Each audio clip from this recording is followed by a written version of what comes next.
Assalamualaikum warahmatullahi wabarakatuh.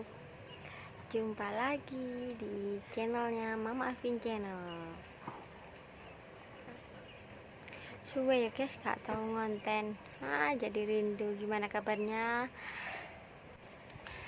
Nah, hari ini aku baru bisa ngonten ya guys. Kemarin-kemarin kenapa nggak bisa ngonten itu karena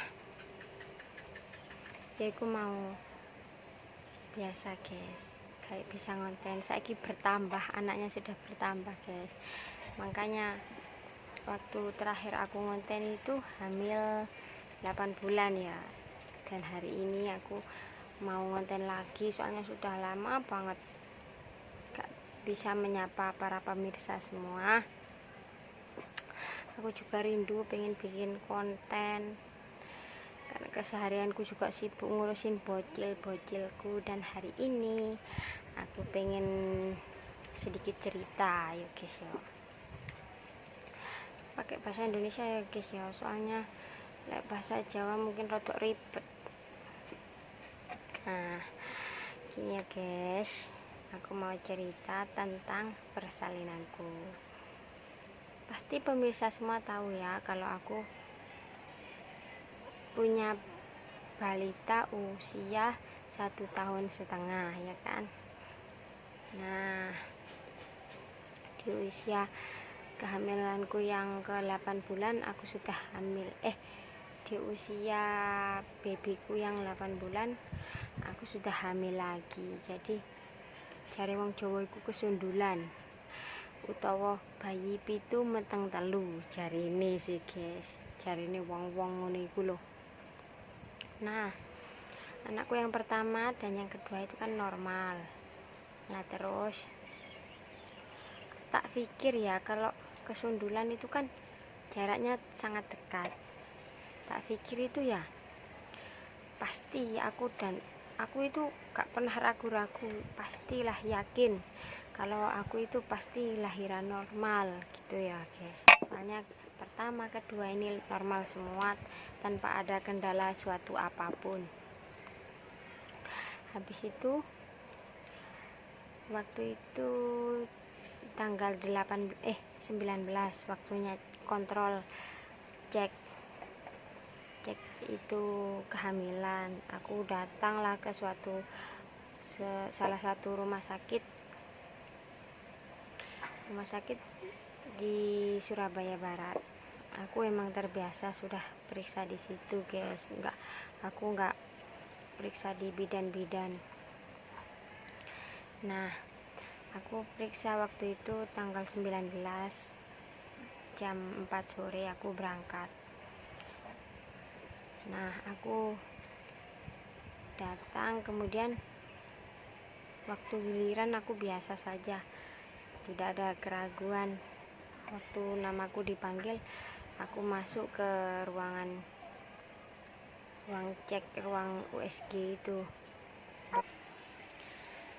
Nah waktu itu kan aku sudah di ruangan untuk dicek di USG, diperiksa. Nah kebetulan waktu itu kurang 1 minggu HPL. Kontrol yang waktu tanggal 19 itu kurang 1 minggu lagi itu HPL-nya tanggal 2, perkiraan tanggal 27 gitu. Jadi aku waktu kontrol terakhir tanggal 19 itu dokter menyarankan aku untuk segera lahir, babynya harus segera lahir gitu katanya, karena air kedoban sudah tinggal sedikit, terus HB aku juga rendah. Nah dokter bilang ini harus transfusi darah dulu, kemungkinan 2 kantong, dicobalah. Nah setelah jam berapa ya transfusi darahnya itu sekitar jam 2 pagi itu aku transfusi darah 2 kantong sampai jam 6. Setelah jam 6 itu pengecekan darah lagi, dan ternyata guys setelah dicek darah aku itu padahal itu sudah 2 kantong ya. Dokter itu tidak bilang ngene kok kate ngonten, ngene kok kate ngonten. Kelakuan Papa. Iya. Wah. Nah, jam 2 pagi itu ditransfusi darah. Kemudian jam 6 pagi itu Adik, Kah. Setelah dicek darah dan ternyata dokter menyarankan aku harus operasi. Dek, ya opo guys, aku kaget. Ya opo, ya Allah, kok bisa?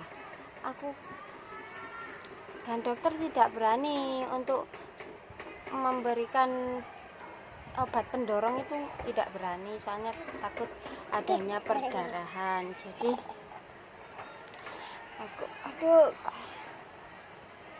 jadi bisa nggak bisa hari itu juga aku harus operasi, dan ada jadwal dokter itu,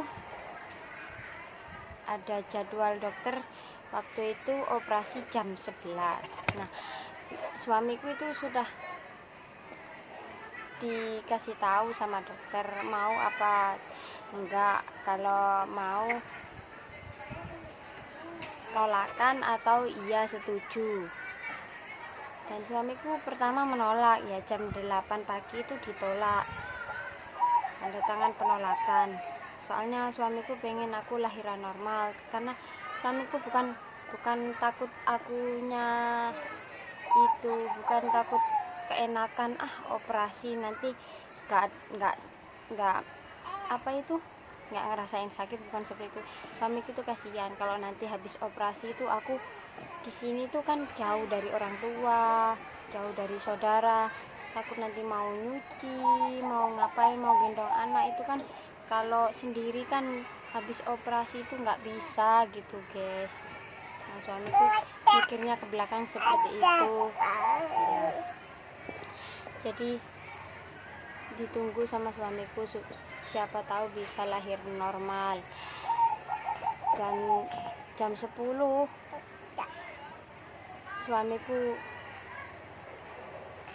barulah suamiku berpikiran, kalau nanti jam 10 belum kontraksi juga, belum ada pembukaan, nanti aku tanda tangan buat kamu biar segera disesar gitu, biar nggak lama-lama di rumah sakit, kasihan anak-anaknya yang di rumah.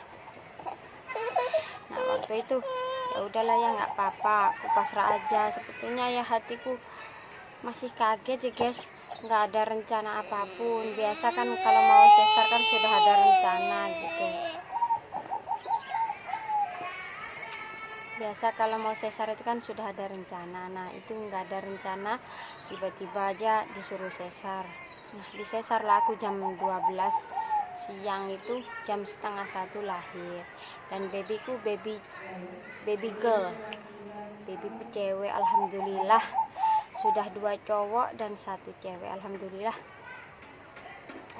Nah, waktu itu aku juga aku cuma dibius separuh, sebagian. Aku masih bisa bernafas, masih bisa lihat, masih bisa ngerasain waktu kejadian itu, waktu operasi itu. Jadi aku bersyukur sama Allah, aku sudah bisa melahirkan meskipun aku harus sesar. Yang penting aku dikasih anak yang cantik, solehah. Semoga ya Allah anakku menjadi anak yang solehah. Dan cukup sekian cerita saya guys, dan ini juga sudah usia 2 bulan, karena emang sudah lama tidak konten, jadi anaknya sampai sudah gede. Ini juga sudah kemarin habis imunisasi. Dan saya berdoa semoga teman-teman semua yang belum dikasih yang belum dikaruniai anak, semoga cepat dikasih hidayah oleh Allah. Semoga yang sedang menanti garis merah semoga saja cepat terkabulkan, bisa cepat hamil, punya momongan, dan semoga bisa melahirkan anak-anak yang soleh dan soleha. Dan semoga kita semua dilancarkan rezekinya oleh Allah Subhanahu wa Ta'ala, diberikan kesehatan, kelancaran rezeki, dijauhkan dari segala mara bahaya apapun, disehatkan badan kita, dan semoga apa yang saya ceritakan dan pengalaman saya hari ini semoga menjadi pelajaran bagi kita semua. Wassalamualaikum warahmatullahi wabarakatuh.